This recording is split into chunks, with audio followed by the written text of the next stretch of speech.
Hey guys, welcome back. Thank you so much for joining us. My name is Nick. This is my mom, Jen. Hi, guys. We're here with Masters of the Air, episode 6. So last time, almost everyone died. Which is just... And it just makes it worse because it's all real. Yeah, well, it was just like, you know, every mission we sustained heavy losses. We had kind of our core 4 or 5 guys we followed, and it was all terrible. But then, you know, just that last mission, 95% of our guys just went down. And it just, it happens just in an instant, right? So we don't know. We know, well, Bucky, we know, right? Yeah, he landed in Germany. He landed in Germany. Who? So I'm wondering if we'll see a lot more of the ground stuff this time, right? Because I guess we're done with Quinn, eh? We don't see any more of him.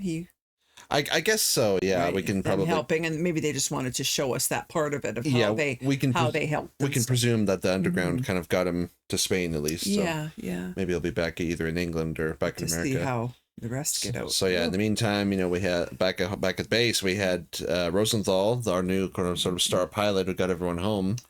That guy was incredible. He was amazing. Incredible. Yeah, Rosie, I guess, is his sort of call sign or nickname. Yeah. But yeah, he did really well. And then we had Crosby as well. So we'll kind of see how they can deal with, you know, losing all their friends. And like one of you guys was saying that Bubbles in real life died in a separate mission, but they kind of like condensed it for the show just because I guess around like the same time frame within like, let's say a week or a month that everyone ended up dying. So let's see how it goes. Yeah.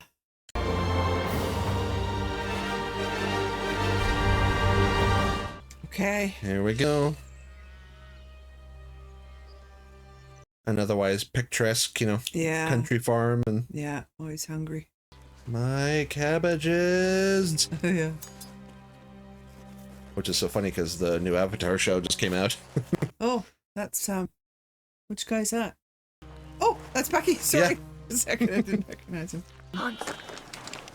Oh. They're just kids. Yeah. Carry on. Put your gun down. Well, I mean, they might go tell their dad or, you know. Yeah. I'm not here to hurt anybody, but don't turn your back. Shit. There you go. Because that's what they've been told, right? I know. Why not, right? Just from our... It'd be the other way, a German guy walking around in the States. Yeah. Oh my God, this is so stressful. Yep. Jesus. Don't kill him.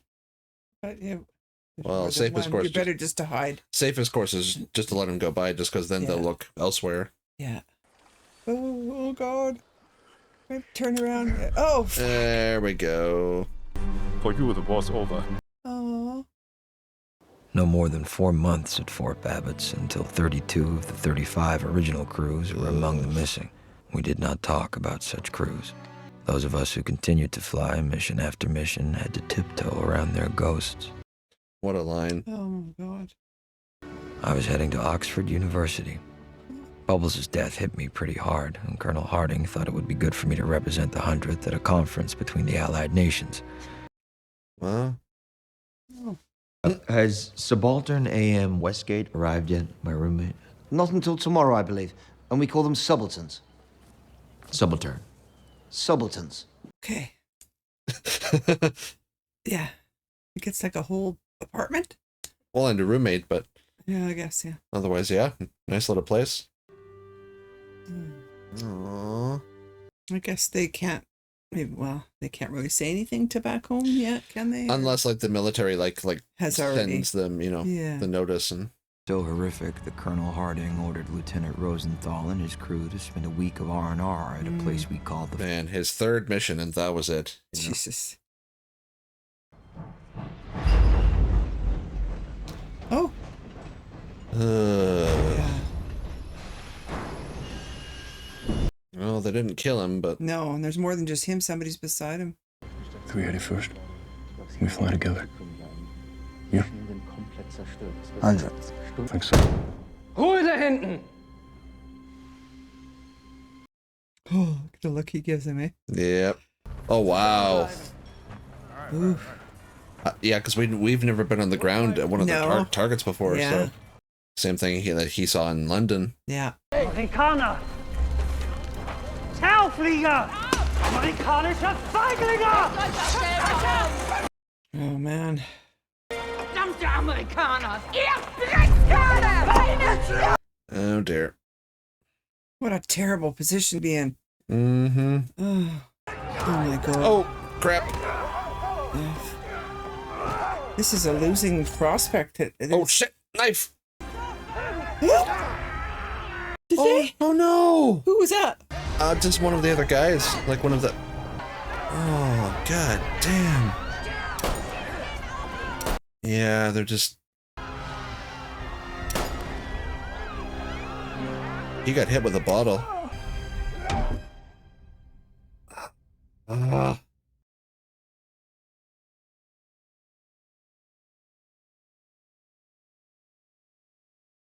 That's horrible.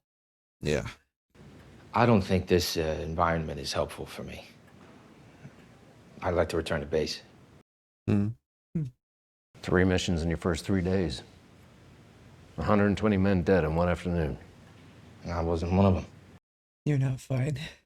I wonder if they think he's dead. Oh, yeah. Oh, another guy's alive. Oh, the one that he talked to. Yeah. Oh. Okay.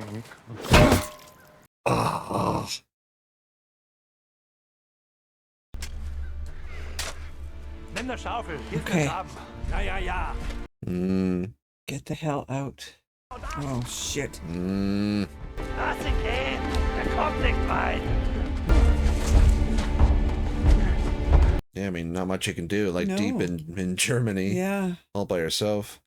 Captain Crosby, I presume. God. Oh, shit. Oh my Don't worry, God. I've seen men in much less, Captain. Big family, small house, few doors.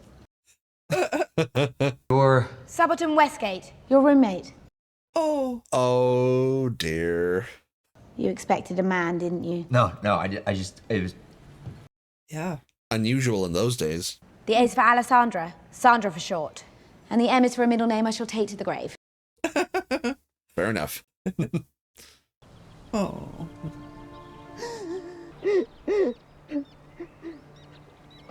Is that one of his crew? I think so. Can't tell yet. Yeah, because he's not showing a lot of emotion over everything that happened, eh? Fuck, he looks rough.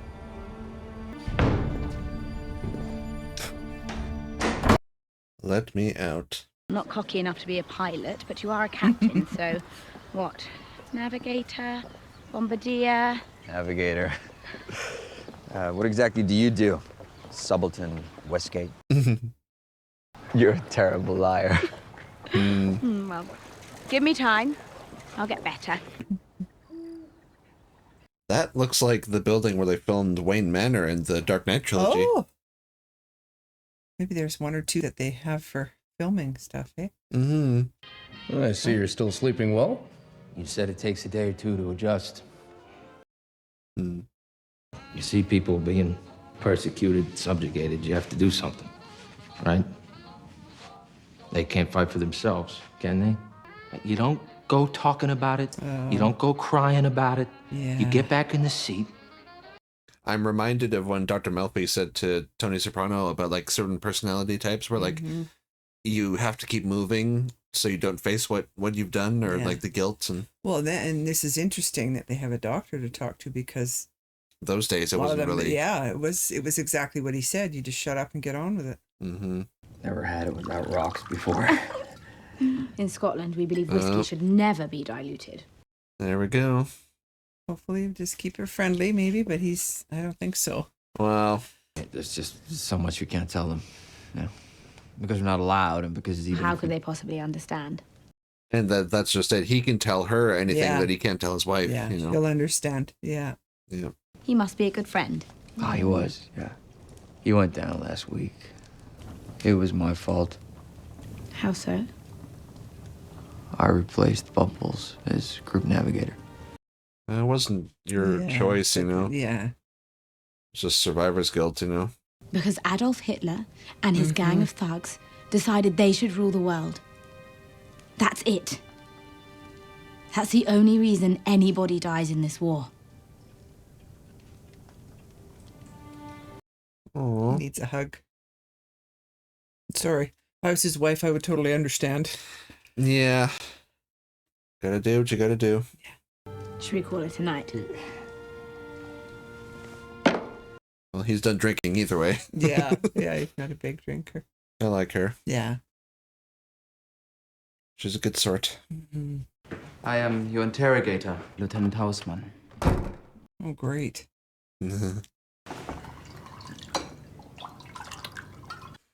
Yeah. Someone shot 4 of the guys with me. Oh my God, what town? Russheim, something. Rüsselsheim. That's tragic. I will add it to the report. Yeah, you seem quite bereaved, you know. So you are a Yankees fan? Would you like to know the outcome of the World Series? Was Buck Levin a Yankees fan? He was your friend, wasn't he? I'm telling you. Yeah. We know you were originally apprehended near Ostbevern, but we don't have you in any record as a crew member on any of the planes from the Münster attack. The Gestapo would say that makes you a spy. They would be mistaken. The Gestapo's never mistaken. Yeah, sure. The Gestapo, they're different than me. Me, I'm like you, a flyer. This feels a little bit like that one scene in The Great Escape. Remember when they brought him in and he, he said, "Oh, the Gestapo are much harsher, whatever. Here you'll be a prisoner," and the kind of like faux genial conversation. Yeah. You just want to reach over and throttle him. Mm-hmm. What do you do? Nothing you can do. No. One scratching on the wall says "fuck Nazis." Yeah. That's beautiful. Yeah, yeah. I can see the advantage there of just the go do what you want, Whether it's fresh air. Yeah, yeah. Warm skies, some of the time. Oh God. Fire. Bunch of pasty white guys. Yep. Gonna show us the differences here, eh? Well, yeah, we get the, good and the bad. Marching through town again? No, getting on trains. Yeah, this is like a full military situation. Yeah. Concentration camps? Is that where they go, or possibly? I mean, as far as I knew, most like officers were sent to like a POW camp, like POW camp. Yeah, right. But they're definitely going. The other ones would be full of like Jewish people. And yes. What we saw on Band of Brothers, artists and people that just didn't. Meet their standard. Yeah. Gays and the disabled and.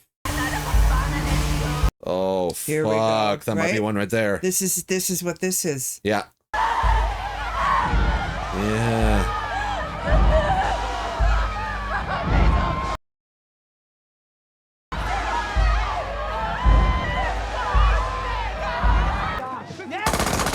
Oh, dude. Probably throw him in there anyway. Yeah. Yeah.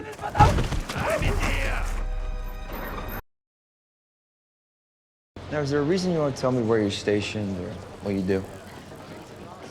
Yes. And if I wanted to think about work tonight. Is it going to be something cool like Bletchley Circle, or is it just going to be maybe just something semi-classified? Yeah. Tail and the donkey. Yeah. Ah, Hitler's face. Hitler's face. Nice. I walked up on a mountain in the middle of the sky. Could see every farm and every... Oh, we're back to the base here. Yeah. First time we've been here the whole episode. Mm-hmm. Because the other groups would still be going on missions. Yeah.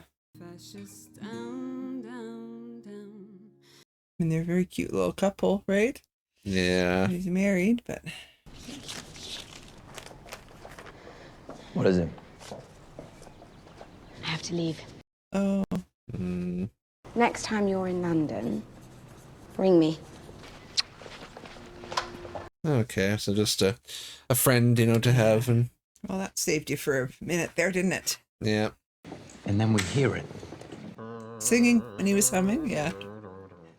I guess he really did that too. We were reading it. Yeah. You guys were telling us that. I knew that I wasn't alone. None of us were. Yeah, I mean, they're alive because of him. Yeah. Hello, Lazy Fox. This is G for George. Calling Lazy. Aww. Tall tales, music, laughter. good Irish whiskey. We all needed something to help us climb back into that plane. They're going back out again. Yeah. Mm-hmm. Rosie's riveters. That's cute. Are the swastikas how many planes they've taken down or something? I think so, yeah. Taking him a minute, eh? Mm-hmm.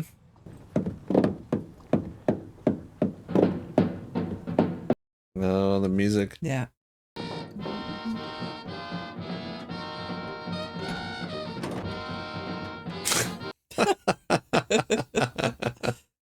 Maybe he'll see people he knows here. Yeah, it looks like other soldiers are here. Yeah. Like I say, they just kind of kept him in place, and sometimes maybe like put into like work camps. Yeah. Bucky, over here! Bucky. Bucky, over here! Over here! Who is it? Craig, you made it! Hey! Oh, Craig. Okay. Wow, okay. Egan, you're 2 o'clock. It's there. No fucking way!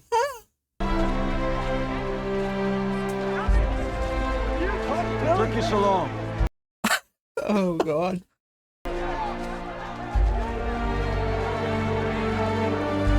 Oh, you son of a bitch. Oh. God. And they look damn. okay, right? They don't look like they've been. Yeah. October 17th. Look at the size of it. Jesus. Just endless. Oh, holy shit. I think I cried my way through the whole thing. That was... Wow. Oh. Whew. Oh. Okay, well, at least he's got some hope that way, right? I mean, they're together. And like, you know, this is say like real life, not quite a constructed story, but it's like it's, a well-deserved like upturn in our emotions, or like a happy note for us to end on. Well, after what we went through, we had a bit of hope when that guy was asking him about him. Why would you ask about him if he's dead? He's not any threat. True. Yeah, I was kind of wondering about that. Like he knew which planes went down and all that stuff, right? So I just thought it was another say like mind game of like any little thing, because like let's say, if Americans are like say baseball fans, then maybe like something about a baseball strategy would influence their attack plans, or like if you name something a certain way, that might tip you off the Germans or whatever. It's like, oh, if you use like chess pieces as code names, that's kind of where my mind was going with that. But yeah, like I say, that scene with that interrogator really made me think of Richard Attenborough in Great Escape. Yeah, and now that they're in the POW camp, it makes me think about that even more. Yeah, just like and it said Luftwaffe controlled, because you'd rather be in the hands of the military than the Gestapo. Yeah. So at least there's that going for them. Yeah. But and then on the other side of things, we had the more kind of like gentle side, but more like Crosby and Rosie. They're either facing or choosing not to face what's happened, and trying to deal with that sort of thing. One person drinks and hangs out with her, and then the other one just kind of refuses to really acknowledge any of it. Which but I think he broke through at the end there. He understood, right, when he sat with the guys, and plus just watching everybody relax and live and stuff. And I like the way they went back and forth between that and between the horror that Bucky was going through. It was evenly kind of like structured enough that, because like the stuff with Bucky was just horrific, most of the time, just, when he went through and, and that car, being on that cart with the, he's lucky a couple times there he made it through. Yeah, when just, the raw visceral sort of survival and blood and everything, and then on, like I say, on the other side was the more sort of mental emotional fallout, because like in Bucky's case, he's just in pure survival mode. It's all just physical run, shoot, hide, that sort of thing. And the other guys, it's like they actually have a minute for everything to kind of settle in, think about Bubbles and all the other guys. And I love that. And we saw nothing at the base today except for that quick minute or a couple minutes at the end there.